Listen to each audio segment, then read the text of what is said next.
First, the concepts of participatory economics, which is also called PARICON. I'll refer to it that way, I'm sure, often, so you should know what that stands for. Participatory economics is really just an economic model, an alternative to capitalism. Everybody here okay? Yeah? Yeah. So by an economic alternative, we mean an institutional picture of the key features of the economy. And why do we bother having an economic vision? That's a serious question, because a lot of people think we shouldn't. I think we need it for orientation. I think we need it for morale, to overcome the idea of Tina, to inform our strategy. It's hard to get someplace you want to go if you don't know where you want to go, and for other reasons which we won't go into for want of time. Now, in thinking about vision, the first concept, I suppose, is the idea of a minimalist vision. By that I mean that it's inappropriate for us to try and create a blueprint of a future economy. Why is it inappropriate? Well, one, we don't know enough. There's no way that we know enough to detail a future economy. And the second reason, which is far more important, is because it's not our place to do that. Most of a future economy is to be determined by future people who inhabit the economy. I'm often asked all sorts of questions like, how long will people work? What kind of clothes will people wear to work? Okay, that's a little more extreme than I'm usually asked. But very, very detailed questions about the character of a future economy. And even if we could say those things with some confidence, which we can't, it would be wrong to do so, because those are issues that should be decided by future people, not by us. It's not our place to decide for future people how they're going to choose to live, how they're going to have their economy. But the second concept is a maximalist vision of the economy. And so even though it's minimalist in the sense I just described, in another sense it is maximalist. And that sense is that we want future people to be able to decide their own economic life. And so we want nothing less than to conceive of and then fight for and implement institutional structures which allow that. That is to say, we want true classlessness. We want a desirable economy. So we want the defining features that are necessary and sufficient for that, although we don't want anything more than that. So it's minimalist, maximalist. One way to develop an economic vision is to think in terms of values, those things that we hold dear, and then later to think in terms of institutions. And I'll do it that way. It's about the fastest way that I can think of to get through the topic, and I think it's also very helpful. So the notion here is, what do we value that bears upon the economy? So for example, an economy affects how much say over decisions people have. Clearly, an economy impacts that. Our current economy is such that over most economic decisions, people like us, have zero say, and in fact, we don't even know what the decisions are. We're just completely in the dark. In workplaces, most workers have zero influence over outcomes. They just don't have any say. So an economy certainly affects how much say we have, and we need to know, well, how much say should we have? What's our value for that? Now, I'm going to try something in here, even though you're probably worn out from today, and that's that I'm going to ask questions and expect you to give me answers. And I'm a real taskmaster. So what we're going to do is we're going to develop an economic vision right now ourselves here by answering bunches of questions and moving toward an economic vision. The questions are not hard. Don't feel intimidated by them, but you have to think a little out of the box every now and then to get the right answer. If there's an economist in the audience, you're in deep trouble. You're going to have a hard time answering the questions because you've spent your whole life learning how not to think about these things correctly. The more education you have, the more difficulty you're going to have for the same reason. The faculty in the place might be in a little bit of trouble. So we'll see. So what's our value for how much influence people should have over decisions?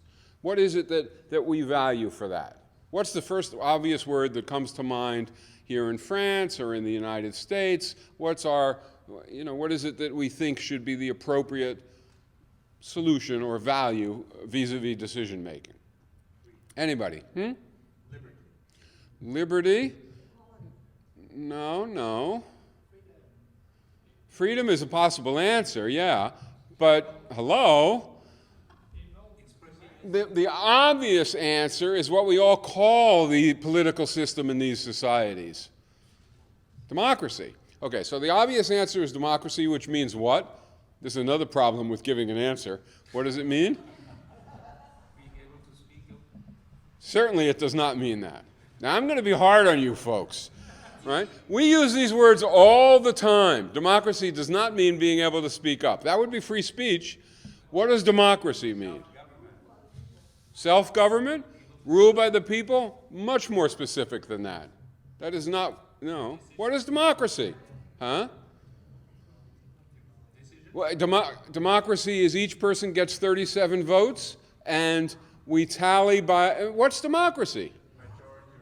Majority rules. One person, one vote, majority rules. That's basically what democracy means, okay?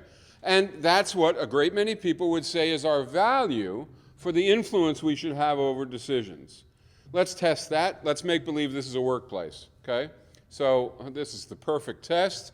You're working in the workplace and you want to bring a picture of your parents and put it on the wall in your cubicle, right? So, yeah.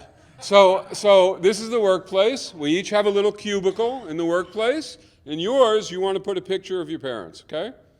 Who should make that decision? Shh. There'll be no screaming out. Who should make that decision? You should, right? Just you. Yeah, like Stalin. Like Stalin, just you. A dictatorial decision. The answer is yes, right? Yes, sometimes a decision should be made by one person with full authority, like Stalin. Other times, maybe not every step of the way. Put it down. You're my host. What? I'm not finished. Give me a break. Hold on. Okay. Yeah. Next question. She wants me to say you're going to bring a porn picture, but they don't want me to say that. So you want to bring a boombox. You know what a boombox is? Does everybody know? Like a portable stereo system. Right? So that you can play. And now I apologize for this, and it isn't true. You like heavy metal music. Okay? So you're going to bring the boombox in, and you want to put it on your desk and play heavy metal music. Now who should decide?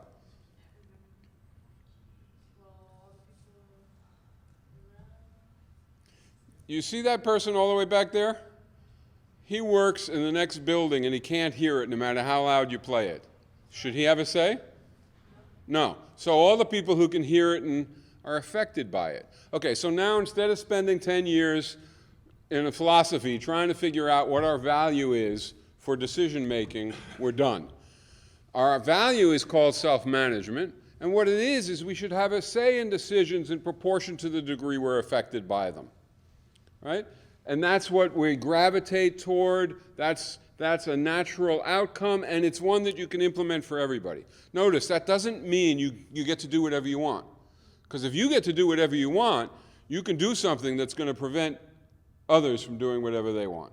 Rather, we all get a say in decisions proportionate to the effect on us. That's consistently implementable. Second value, not very complicated. We won't waste long on it. It's we will. I'm in France. The relationship among people, right, is affected by the economy, right? Relations among people is certainly dramatically affected by an economy. In a market economy, basically, the catchphrase is nice guys finish last, okay? So in other words, in a capitalist economy, for the buyer to get ahead, the seller loses. For the seller to get ahead, the buyer loses. It's anti-sociality is produced. What's our value for relations among people? Competition. That's the value that you want to have in a good society? That's the one that we have. No, I'm asking what our value, we're creating an economy. What our value is for a good economy for relations among people. And you're in France. Solidarity. Okay, and we won't waste a lot of time on this except to say what it means. What it means is we're saying we want economic institutions that accomplish production, consumption, and allocation. Along with doing that, to literally produce solidarity, to literally cause it to be the case that the natural operations inside the institution generate self-management. Okay, that's what we mean by an economy relating well to these values. An economy which destroys solidarity and destroys self-management is obviously contrary to what we value. All right. Next value.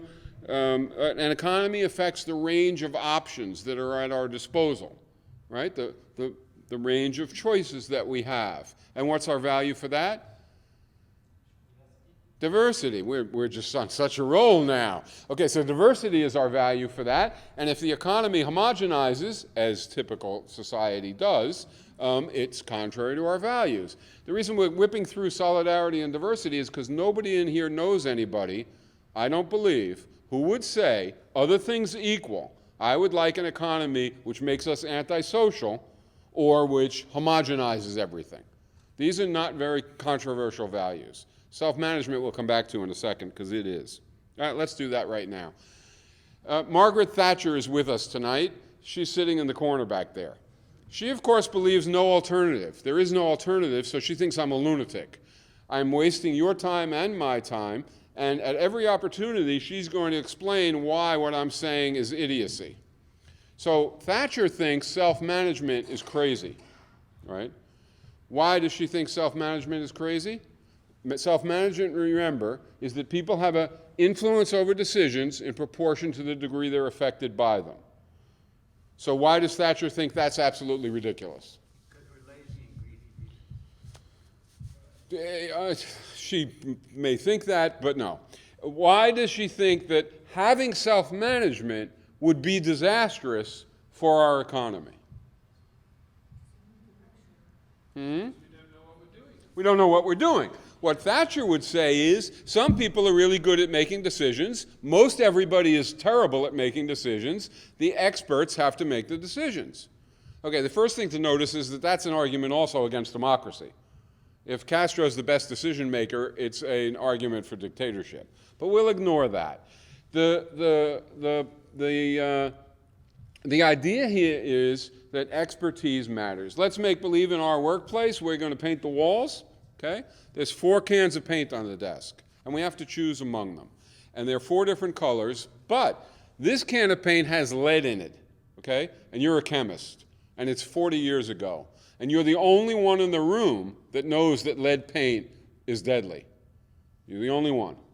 So Thatcher says, if we do self-management, we'll kill ourselves because we'll all pick the blue paint because it's pretty instead of the green. No, we'll all pick the green paint, which has lead in it, and we'll suffer, right? What's the answer to that claim? What do we have to do? Do we have to let him make the decision? We have to be informed. So the answer to Thatcher, trivially simply, don't worry, it's going to get a little more challenging. Trivially simply is that we have to take advantage of expertise. She's right. We have to take advantage of expertise by having mechanisms that distribute knowledge usefully for people to be able to make self-managed decisions. But there's another answer to Thatcher. I agree with her about expertise, okay? So, who is the foremost expert in the world? The foremost expert in the entire world regarding your preferences. Who is? Who knows what you want? Who you want? Yeah, right. Who knows your preferences better than anybody else in the whole world? You do. Right. In the United States, when I ask that question to student audiences, I often get the reply, my mother. I do. It puts me in a little trouble. Because, yes, all right, nothing I say tonight will be anything but the total truth. It puts me in a little trouble. You know, how do I annihilate that and not hurt the person, right? Okay, so in any case, you do. And so Thatcher says we should pay attention to expertise. She's correct, right? When it gets to be time to tally preferences, we have to pay attention to expertise, which means we have to pay attention to each person because they are the expert. When it's time to figure out about lead paint, we have to pay attention to the chemist. Okay. Now, the next thing that an economy affects is the distribution of stuff. So an economy produces tons of stuff, all different kinds of things, but think of it as a gigantic pie. What we're talking about now is income. That means we're talking about how big of a slice do you get, right? What's your share of the social product of the pie? And the question becomes, what is our norm for determining what size slice you should get, right? And the first norm that economists tell us is possible is that you should get income based upon the productivity of property that you own. Okay, that allows Bill Gates to be worth more than the population of, you know, Haiti and Nicaragua and Dominican Republic combined. So I'm going to assume that everybody in here would say that's ridiculous. We don't want that as a value, so we throw that out. The second norm is pretty interesting. This is a norm that graduates of the Harvard Business School or Oxford or Cambridge try to figure out how to do and basically support and rationalize. It's also a norm that, how many of you know who Al Capone was? Yeah, Al Capone? He was an American gangster in the 20s and 30s, right? A grotesque killer thief. And Al Capone was once interviewed in a major American journal. And the interviewer said, probably not quite like this, Al, what do you think of the United States? And Al said, I love America. I love the United States. Because in the United States, you get to keep what you can take, right? And that's the second norm, bargaining power, right? And the bargaining power can be due to your stronger union, but it could also be due to the fact that you're male in a sexist society. It could be due to the fact that you're white in a racist society where white supremacy is the norm. It could be due to the fact that you have a monopoly. It could be due to all sorts of things, even that you have a gun and you're robbing somebody, Al Capone. But basically, it's bargaining power. And I'm going to assume that we don't want a thug's economy as the economy that we're going to design, so we're going to throw that one away. The next norm is a socialist norm. Many, many socialists like this norm. And this norm goes like this. Suppose we are for some reason I often use a bicycle factory, so we're a bicycle factory that we're going to talk about. So we're a bicycle factory, and in this bicycle factory, you work and you produce this much bicycle, okay? By your efforts, you produce this much bicycle. Well, obviously you don't get back bicycles from the social product. You get back food and clothing and shelter. But the norm is you should get back basically what you contribute. I mean, some goes off the top for investment and insurance for everybody. But we forget that, and you should get back proportionate to what you contribute, the value that you contribute. And the argument is trivially simple. If you get less than that, right, so you get this, somebody else got some of yours, right? If you get more than that, you got some of somebody else's. So the argument is it's equitable, it's fair for you to get back basically what you contribute by your effort once we deal with various social matters, okay? How many people think that sounds like a pretty fair norm? Hands up. Nobody? Depends what you define by contribute. By your labors. No property. It's just by your work. I work in the bicycle factory, and my contribution is this much bikes. But I can't contribute as much as you because I've got 3 kids and an ill. No, you'll still contribute as much. You might have more to spend, but you'll contribute as much. Let's not discuss it yet. How many people think it's a reasonably fair norm? There's no socialists in the room? He has different needs than yours. But in a second, we'll evaluate. How many people think it's a fair norm? Okay, we got 2 up there. That's it? I've never had an audience in which it wasn't almost everybody. So that's interesting. You're just cautious, you French. Okay. Okay, so I'm not going to trap you too often. Now I can't use my punchline. I'll do it anyway. How many of you so Michael Jordan, everybody knows who he is? There's a reason, of course you know who he is because he's American. And since we run the rules and stuff ourselves down everybody's throat, I can use American examples with great confidence, even in Turkey, and it doesn't matter where I am. Okay, so in any case, everybody knows who Michael Jordan was. Some years ago, he played for the Chicago Bulls, played basketball, earned $20 million a year, right? Yeah, really, $20 million a year. How many people think he earned too much? Hands up. Okay, now the French are just like everybody else, at least in that one. But most places, most people thought that the other norm was a fair norm. And in fact, most socialists think the other norm was a fair norm, okay? But at this point, I get to tell all those people who said that Michael Jordan earned too much that none of you are socialists. Because did Jordan earn the amount he produced, less or more?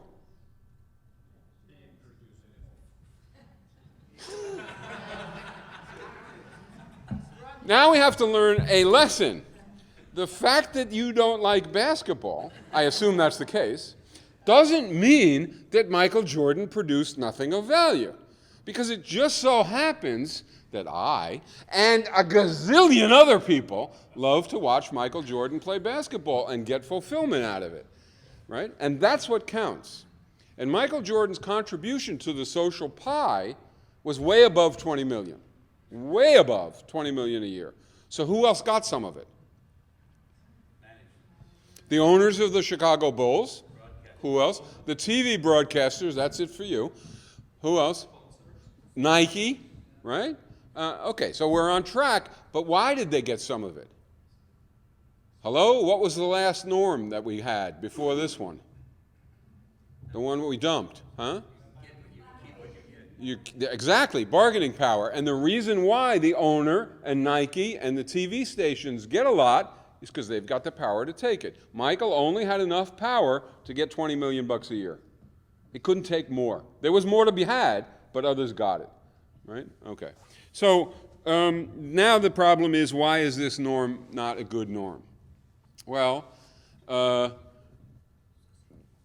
this norm rewards lots of different things. Right? So in the back with the blue and next to you, the multilingual and the blue, you're both going out into the sugarcane fields tomorrow to cut sugarcane, okay? You are 6'4", 220 pounds and strong as an ox. You are, 5'4", actually there's no reason to apologize, 5'4", pretty wimpy, and not too strong, okay? So you cut this much, and you cut this much, right? If we remunerate for output, you get this much, and you get this much. Is that what we want to do in a good economy? Okay, but this is a value, right? And so it's not 2 + 2 = 4, true. It's a value. It's what we value, but we don't value it. Okay, the next day, you go out, you have a really good tool for cutting cane, and you have some old piece of junk. So you cut this much, and you cut this much. Do we reward the much greater cutting with the better tool? No. We don't reward luck in the genetic lottery, right? That's the big size. We don't reward luck in the tool lottery.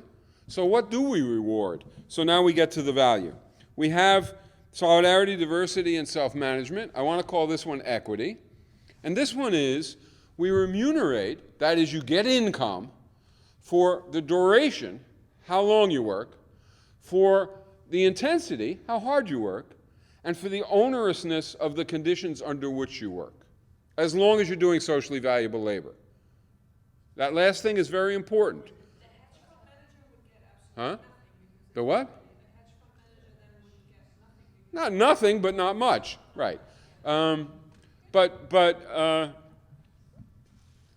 I'm tired. If you interrupt, I'm going to lose it. Okay, so duration, intensity, and onerousness of socially valuable labor, right? So can you get income, can you get income for being the goalie of the best soccer team, football team in France?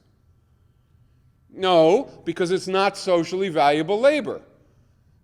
Because you're no good.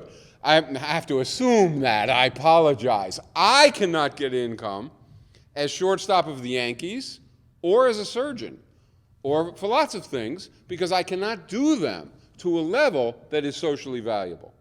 Okay, so you have to do socially valuable labor and duration, intensity, and onerousness.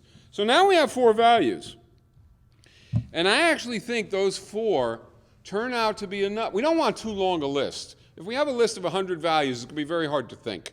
So you want to get a nice, succinct list that seems to encompass what's necessary to guide the task of figuring out institutions. So we're going to stop with 4, except if there's some Marxists in the room. Anybody got a lot of Marxist background? Okay, there's enough of you, so we're going to add another value, classlessness. And the reason we're going to add this is because I'm going to nail Marx. So we'll add classlessness, and what does it mean? It means we want institutions whose very operation, right, makes us one group, in essence. It does not divide us into groups whose structure, whose characteristics are such that we get ahead at each other's disadvantage, that we are arrayed against each other, right? So we don't want that. So we don't want an economy which creates that kind of class division. And particularly, we don't want class rule. Okay, so we now have 5 values. All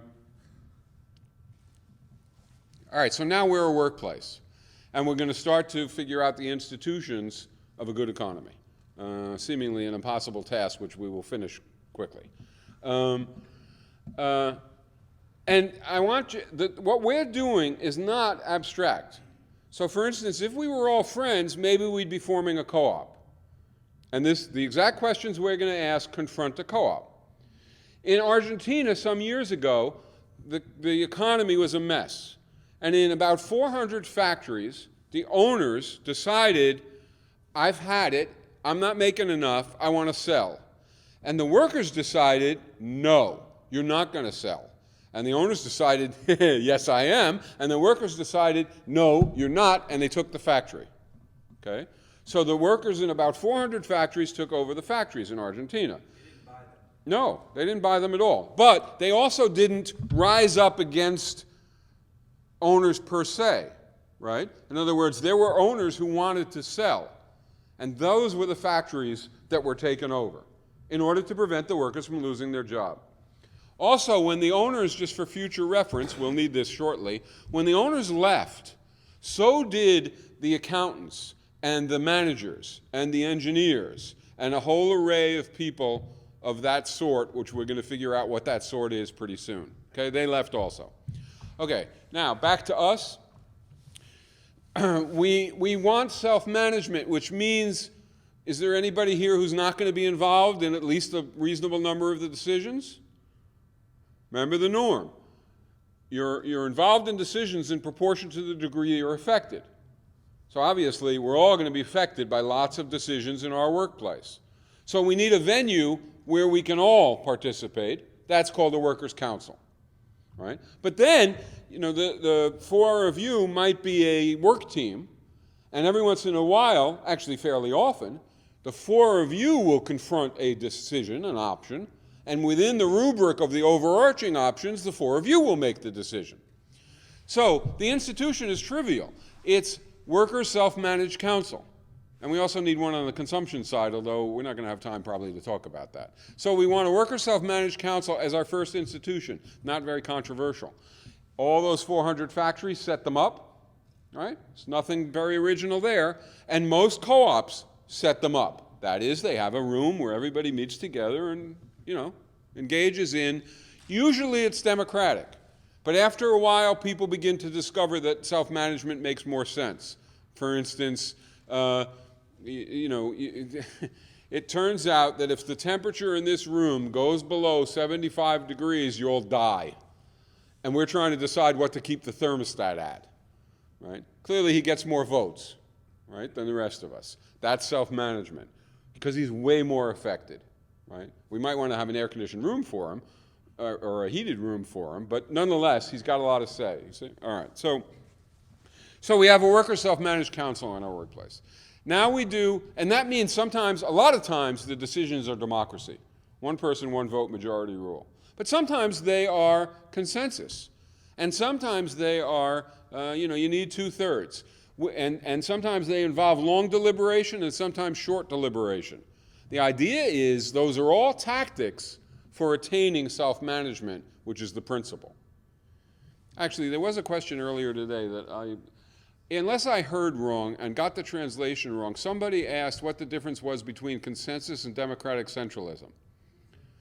A lot of people might have thought, well, now there is a weirdo question from one extreme to the other. But it's actually a rather interesting question for whoever asked it, I think, for this reason. Democratic centralism, this is going to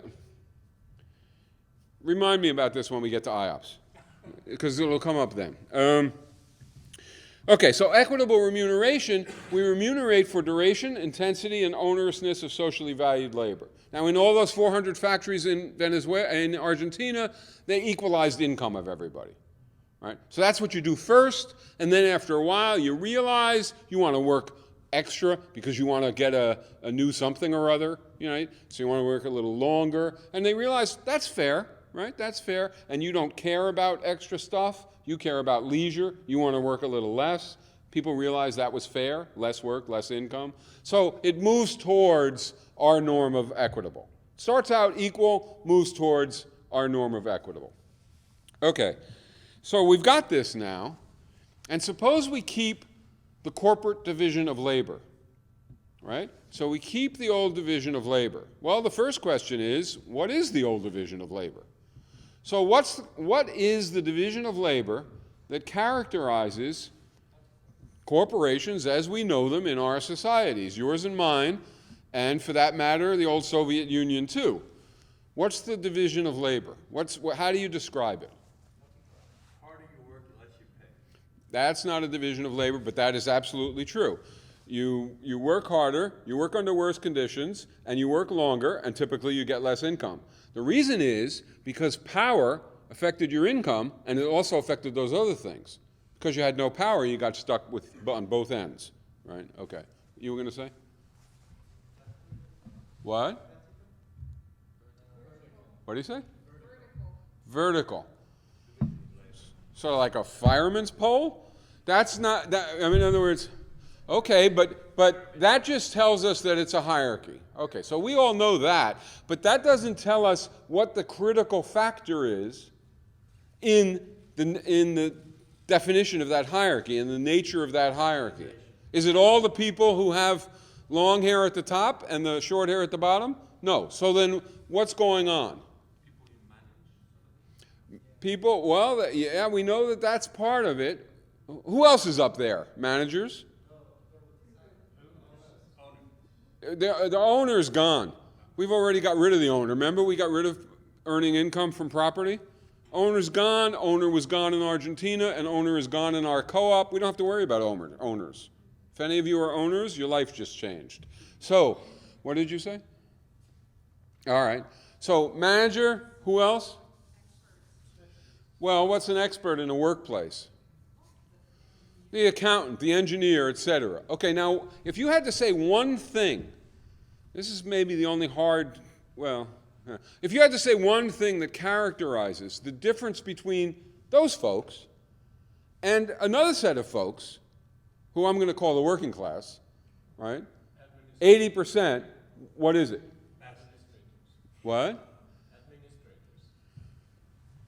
Yeah, except, how about doctors and lawyers? Are they up here? As compared to down here? Well, they are. Okay, so doctors and lawyers are up here. Huh? Education, but education is something outside the economy, and we're going to see why it is what it is. What is it inside the economy? What are we talking about? Hello? The division of labor. So what's the feature of the division of labor? Intellectual versus, okay, but just being intellectual doesn't do much for you. It's something else. It's that some people have, we're now getting there. Some people have a set of tasks that are empowering. They have a monopoly on the empowering tasks, and so their jobs are empowering. And other people are left with tasks that are literally disempowering. Now, what does that mean? It means that the people who have the empowering work have situations in their position in the economy, in the division of labor, that give them confidence, that give them social connections, that give them social skills, verbal skills, that give them knowledge of what's going on in the workplace, and that give them daily practice with decision making. And the other set of people, 80% roughly, have positions that exhaust them, that in fact diminish their knowledge, fragment them, reduce their confidence, disconnect them, et cetera, et cetera. So we have disempowering, empowering. Now let's go back to our little workplace. We have the Workers' Council, and we have equitable remuneration, but we kept the old division of labor. So at the outset, we're what? We're all earning the same, right? Or maybe some are earning more because of we're being equitable as compared to just the same.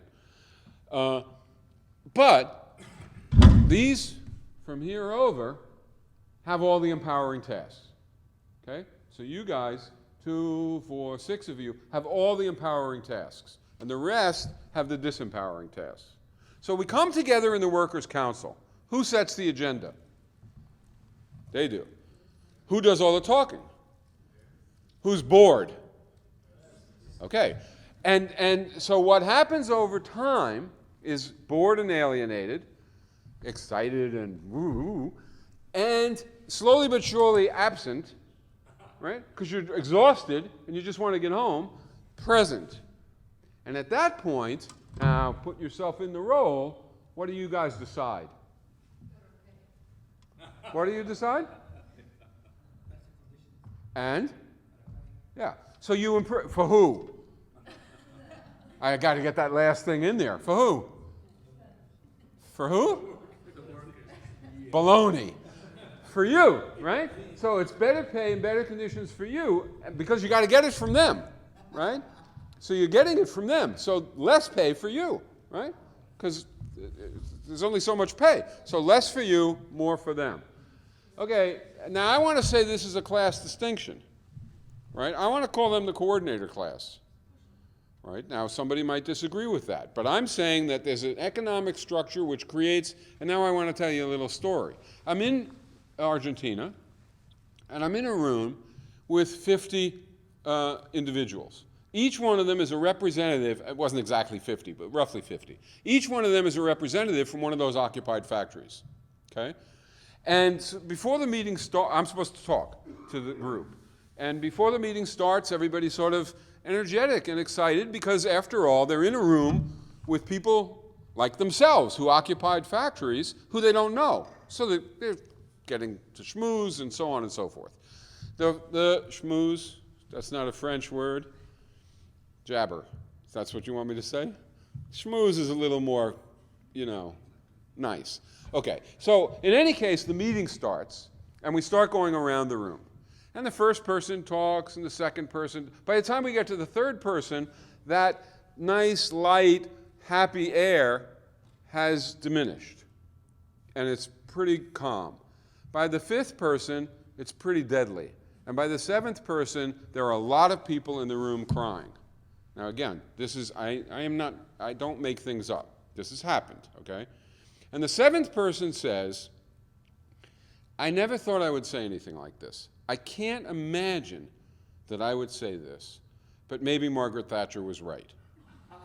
And the reason, he then explains, is, he says, we took over our workplace, the fucking owner was gone, the other folks left, we immediately instituted democracy, we immediately instituted equal wages. Over time, we even became a little more sophisticated and allowed for some variation that was equitable, realized that there had to be some self-management. It couldn't just be everything was one person, one vote.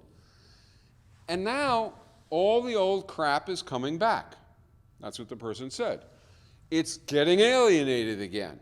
It's just tedious again. And the income differentials are coming back. And I just think maybe she was right. It's just the way it is. It's who we are. We have already discovered what the reason for this was, right? The reason for this was that these 6, indistinguishable from anybody else in the room, because at the outset, we were all just workers, right? Before this factory was taken over in Argentina, we were all rote workers. But these 6 took the responsibility, or were pegged for the responsibility, or randomly were chosen for the responsibility and got the empowering work, right? And then over time, all the old crap came back. You were alienated, you were not, your salaries went up, yours went down, your conditions went up, so you see what happened. So that was the explanation. What's the solution?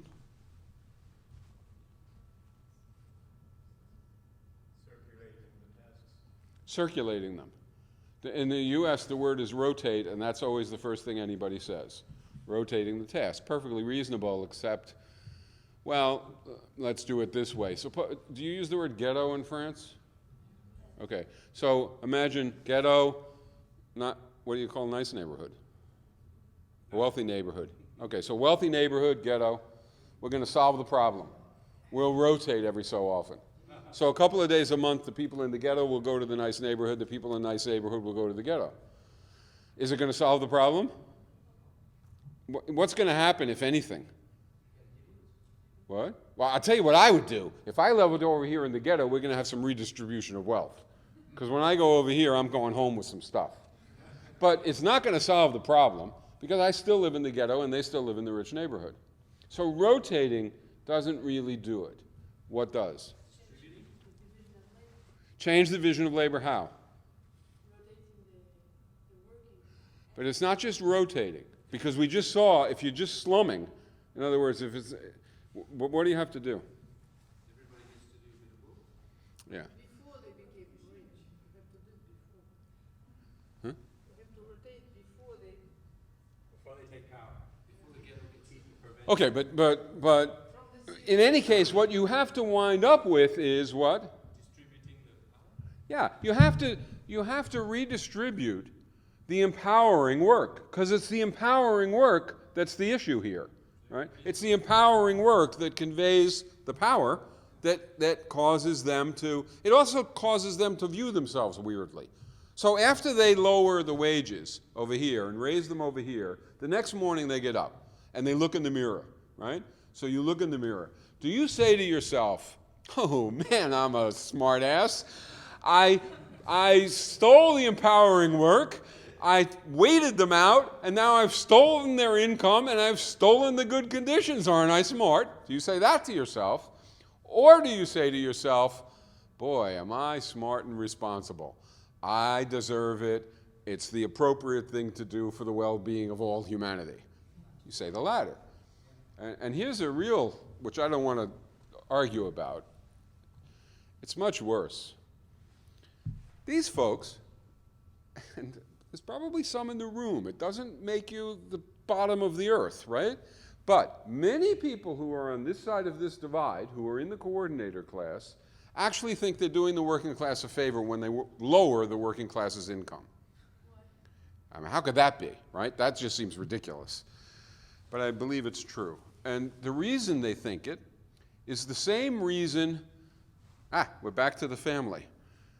I come to you and I say, does she get an allowance? Never. No, does she? Occasionally, now and then.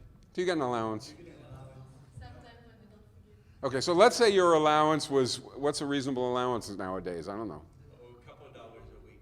Okay, so your allowance was 10 euros a week. So let's say your allowance was 10 euros a week, and I come to you and I say, that's ridiculous. And let's say you're really wealthy.